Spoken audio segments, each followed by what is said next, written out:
Bloomberg Audio Studios. Podcasts, radio, news. Welcome to the Bloomberg Daybreak Asia podcast. I'm Doug Krisner.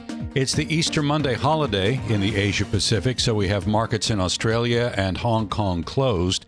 Now, this week's sentiment will likely remain at the mercy of evolving trade policies from the Trump administration. South Korea's top trade official will be in Washington this week to kickstart trade negotiations. Now, this will be the second Asian nation to sit down with the U.S. to assess so-called reciprocal tariffs. Japan was the first. For more, we heard from Naomi Fink, Chief Global Strategist at Nikko Asset Management. She spoke with Bloomberg's Paul Allen and Shery. Naomi, great to have you with us. At least for now, we haven't seen too many trade negotiations back and forth over the weekend, at least. But when it comes to the rest of the week, what will you be watching? Well, I think given what we've seen so far, especially since the tariffs have been announced, it might be that we do not get a straight answer even when we reach the conclusion of these negotiations.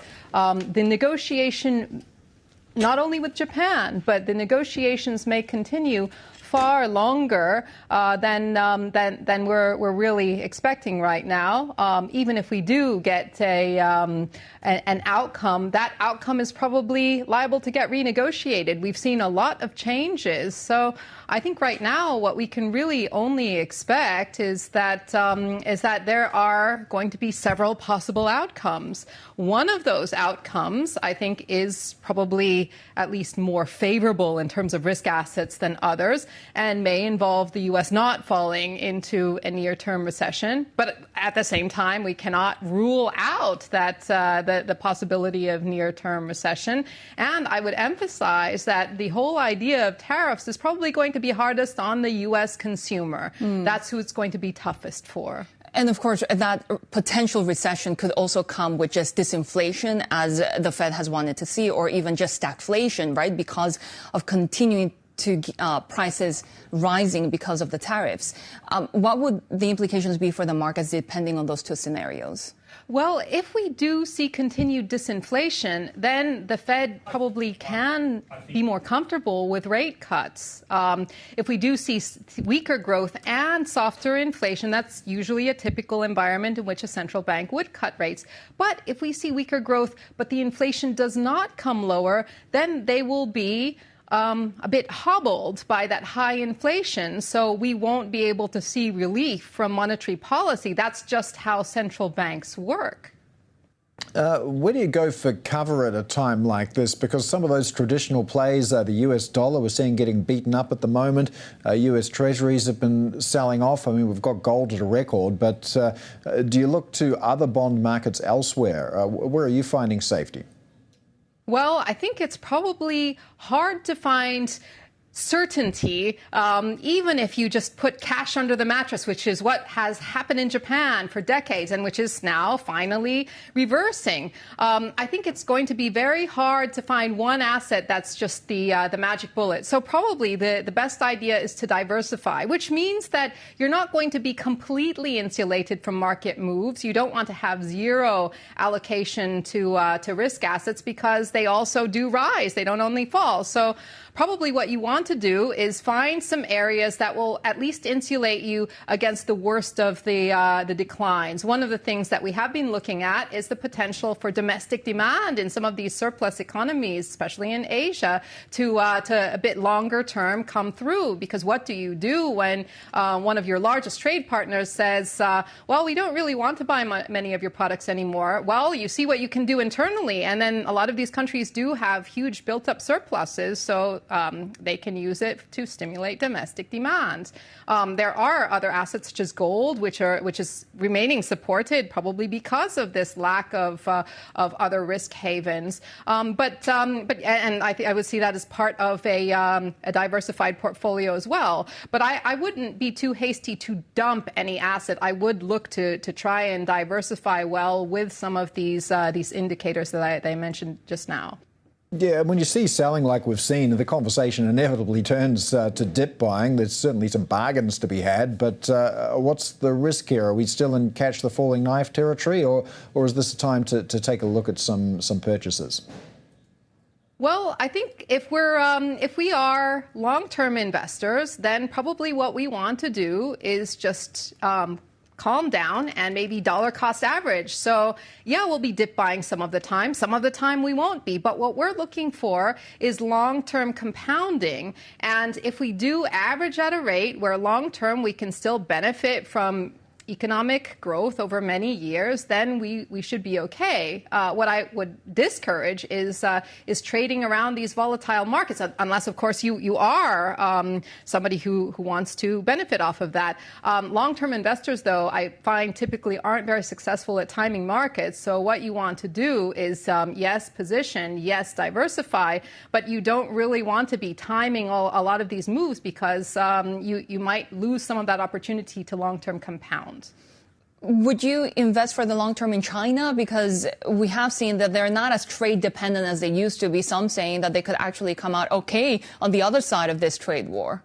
So I think China is too large an economy, too large a market, and still long-term growing to ignore. I don't think that, I know that some have called China uninvestable before. I don't think that's true. I think it is a risky market, but we are investors who invest in risky markets. It's just the degree of risk and how we can diversify. So of course it definitely involves an understanding and a strategy, but I would definitely say that China is part of a well-diversified global portfolio.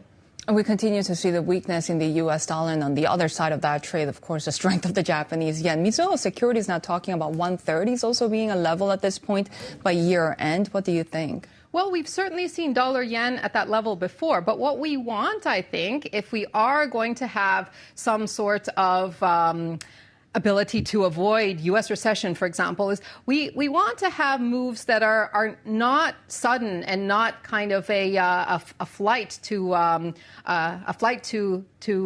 riskless assets, if those exist anymore. Maybe the yen is closer to the idea of a riskless asset. Now, if we do see a sudden strengthening in the yen, that could upend a lot of corporates' plans, and it could probably cause a lot of disruption. But if we see gradual strengthening of the yen, it allows the economy some time to adjust. Of course, it's not as good for exporters, but a lot of the exporters are large firms who can hedge, who can move their investments around, they can deal with it. A lot of the smaller players in Japan, though, are importers, and they can benefit from a gradual strengthening of the yen. So as long as the moves can remain relatively measured, then I think Japan can adapt pretty well. Naomi Fink, good to have you with us, Chief Global Strategist at Nikko Asset Management here.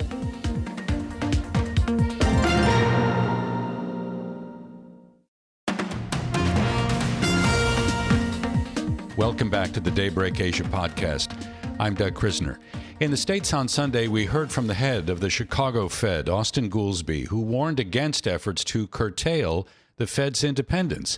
Now, his remarks come just days after President Trump publicly expressed his displeasure with Fed Chair Jay Powell and said that Powell's termination couldn't come fast enough. Here is Goolsbee speaking earlier to CBS Face the Nation. There's virtual unanimity among economists that monetary independence from political interference, that the Fed or any central bank be able to do the job that it needs to do, is really important. And they came to that not as a theory, but just by looking around the world at places where they don't have monetary independence. Mm-hmm. And the fact is, the inflation rate is higher, growth is slower, the job market is worse. Austan Goolsbee there speaking to CBS Face the Nation.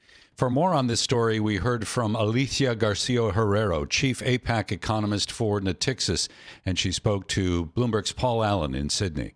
Alicia, thanks for joining us. We have, of course, seen President Trump in the first 100 days or so picking fights with friends, foes, starting trade wars, and, of course, the Fed in his sights as well, saying on Truth Social, Powell's termination can't come fast enough. Look, even if it is just rhetoric, is there more risk here, more volatility in store for markets with this kind of talk? Absolutely. And this is not only because of the Fed independence as such, meaning the ability to cut or hike rates if needed, but also because at the end of the day, the Fed has been instrumental during COVID, and this could happen again, in actually buying U.S. Treasuries, and basically through QE, through quantitative easing. So Trump knows very well that the Fed has in store ability to lower long-term rates, not only short-term rates. So the Fed is a very, very juicy opportunity for Trump if what he wants is really not only to lower the dollar, but also to lower the cost of funding for the massive debt, sovereign debt that the U.S. has accumulated over time. Yeah, well, aside from defending its independence, the Fed's saying very much on message at the moment when it comes to price stability, getting inflation under control. But can you foresee a set of circumstances, the way this year's been going so far, where growth becomes a greater concern for the Fed? Well, it is likely, isn't it? Because growth depends very much on investment. Investment depends on, if not certainty, at least some certainty. And here we are in a world of uncertainty. So the most obvious channel is really investment for Trump's policies to affect growth. And therefore, I think it's quite easy to see that. The other one, obviously, is the labor force, meaning if Trump continues to be so strict on immigration policies, because that is needed for growth as well. Well, in terms of growth, we're going to get a new set of forecasts from the IMF on Tuesday. Kristalina Georgieva, Managing Director, has already said, look, there's going to be notable markdowns in those forecasts, but she doesn't see a recession. Where do you see the risk of recession, not just in the US, but are there other markets at risk as well? Well, we still don't know whether these tariffs are going to be permanent to start. I mean, they aren't really there except for China and some sectors. We have exemptions even on ICT and electronics. We didn't have tariffs for semiconductors. We're still waiting for pharma. So we haven't really seen the full range of tariffs.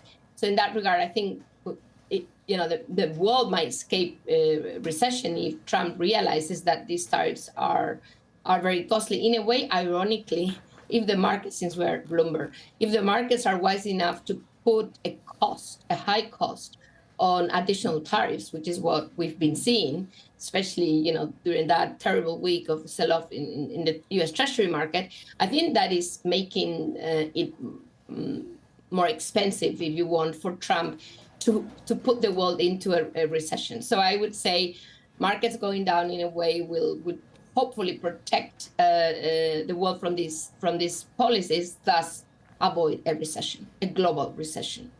You mentioned that sell-off that we saw in US Treasuries. Do you feel like some uncomfortable questions are being asked around the haven status of US bonds? And do you see people going elsewhere for safety? Where might that be?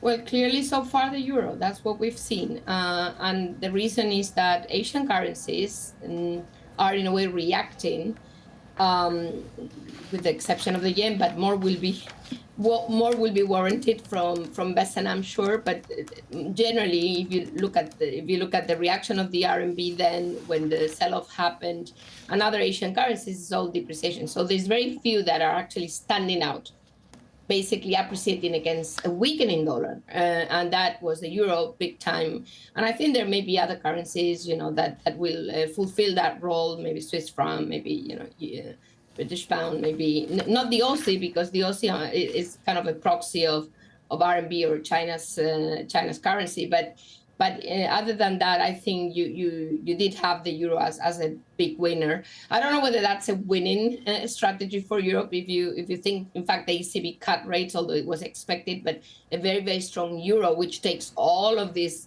anxiety about the dollar, could bring the euro to 130, and that would kill the European economy. So nobody wants to be the next dollar as far as strong appreciation is concerned. Let me tell you, nobody's ready because everybody's suffering from a worse economic environment, but the most likely is the euro indeed.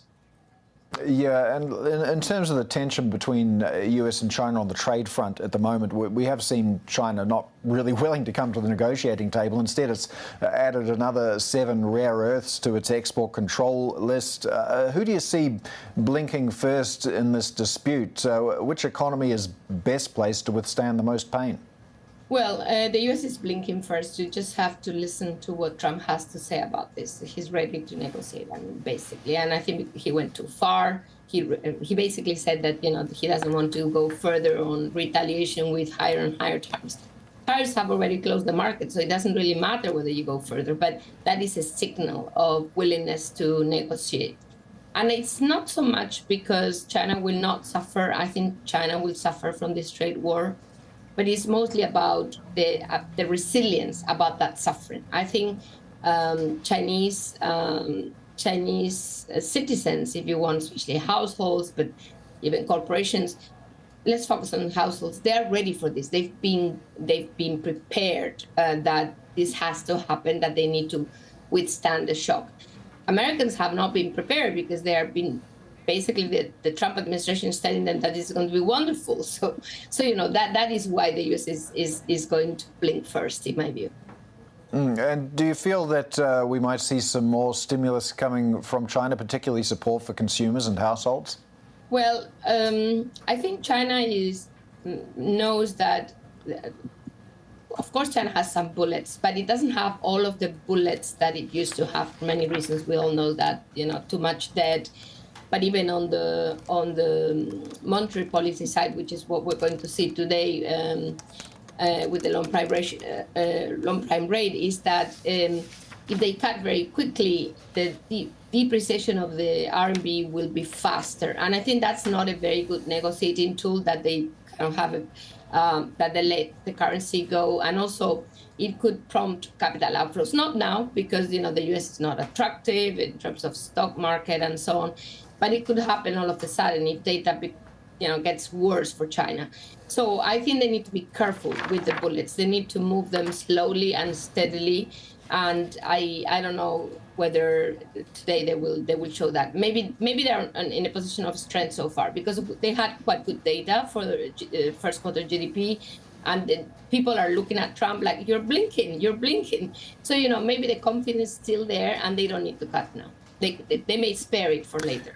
Well, we do have a lot of PMIs coming out this week, which should make interesting reading. Australia, Japan, India among them, but also the US as well. And if we take a look at this chart, I'll describe it to you on the Bloomberg terminal. It's a look at the last set of PMIs that we had out of the US. Now, it shows a big lift to the services outlook, but manufacturing definitely seeing signs of pessimism here. Do you anticipate that there's more of this to come? Surely, because those manufacturers now are confronted with humongous import tariffs, at least from China, but they also have, still sectoral tariffs, auto tariffs, steel and aluminum, which is an important intermediate good, the 10%, regular tariff. So all of this is additional cost for manufacturers. So yes, I think that's going to happen. It's already quite impressive that the service sector is still doing well in the U.S., at least PMI-wise. All right. Alicia Garcia Herrero, Chief Asia-Pacific Economist at Natixis. Thanks, as always, for joining us with your insights. Thanks for listening to today's episode of the Bloomberg Daybreak Asia Edition podcast. Each weekday, we look at the stories shaping markets, finance, and geopolitics in the Asia Pacific. You can find us on Apple, Spotify, the Bloomberg Podcast YouTube channel, or anywhere else you listen. Join us again tomorrow for insight on the market moves from Hong Kong to Singapore and Australia. I'm Doug Krisner, and this is Bloomberg.